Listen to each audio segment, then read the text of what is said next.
Hey, how's it going? My name's Nat. Coming up on the show. What's going on in Afghanistan?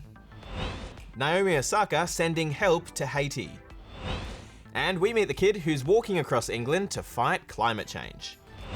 But before we get started, why don't you hit subscribe if you haven't already? You might have heard a bit about what's happening in Afghanistan. A group there called the Taliban is trying to take control of the country just as US troops are leaving it. Liv explains what's going on. These are the scenes at Kabul airport as people rush to leave Afghanistan, many of them afraid of what might happen next.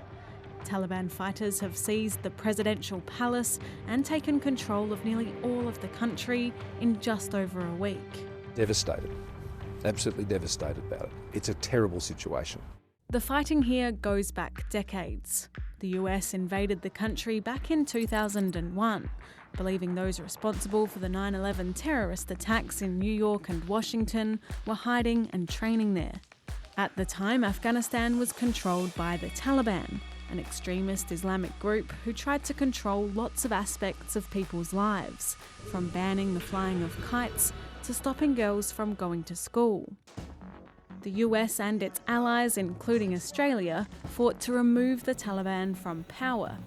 A new Afghan government was put in place, but years on, the Taliban never completely went away. Eventually, the US agreed to withdraw the last of its troops and leave power to the new Afghan government. But as they left the country last week, the Taliban quickly gained more power and control. The challenge of the peace and freedom of the people of Afghanistan, sadly, remain an unresolved issue. World leaders are asking for those who wish to leave to be allowed out of the country, and the world is watching on to see what happens to Afghanistan and the 38 million people who live there. Tennis star Naomi Osaka says she's going to donate the winnings of her next tournament to help the country of Haiti. The island was hit by a powerful 7.2 magnitude earthquake on Saturday.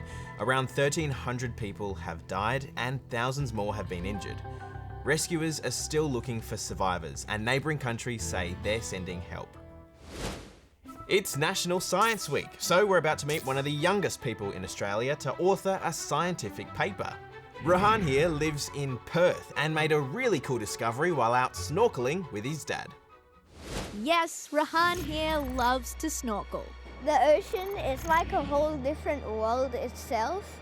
And it was on an underwater adventure he noticed something interesting about octopuses. When I looked really close, I could notice that there was a fish next to it.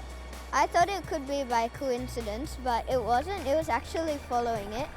I told my dad, and he didn't believe me at first. But as a researcher of animal behaviour himself, Rohan's dad challenged him to record his observations. So that's what he did for the next year, at 4 different beaches in Perth. Then we saw it a couple more times, and then he started to believe me. Yeah, Dad. Turns out the brown-spotted wrasse-fish follows the WA common octopus because when it uses its tentacles to forage for food, that disturbs food the fish can then eat. It's something called nuclear follower behaviour. And while it's been seen with other animals, thanks to Rohan, it's the first time this budding friendship has been noticed. We wrote a scientific article about the behavioral adaptations. The discovery has now been published in a CSIRO journal, making Rohan one of the youngest people in Australia to have his research published. Amazing! So does he want to be a scientist when he's older? Of course I do. Science is kind of my thing. Let's head to the UK now, where a kid's decided to walk more than 300 kilometres across the country. Why? Let's find out. Roll the tape. 11-year-old Jude is going for a walk. A really long walk. All the way from Hebden Bridge in the north of England to London. But why? I'm doing this because I want the UK government to introduce a carbon tax. So a carbon tax would make the companies that burn fossil fuels, they would have to pay for the amount of tonnes of CO2 for them, and that would make it profitable for them to switch to a renewable option. Along the way, he's trying to collect 100,000 signatures for his petition, calling for the carbon tax. But what do you make of all this, Mum? I just think it's great, and he's standing up for something that he believes in. He's worked really hard, and I just feel really proud of him. remember that every step you take gets you one step closer to your goal, and that's really, really helped me keep on going. Well, that's all the news we've got for you today, but in the meantime, don't forget you can always hit subscribe, and you can also walk 300 kilometres, but you could hit subscribe, that's easier.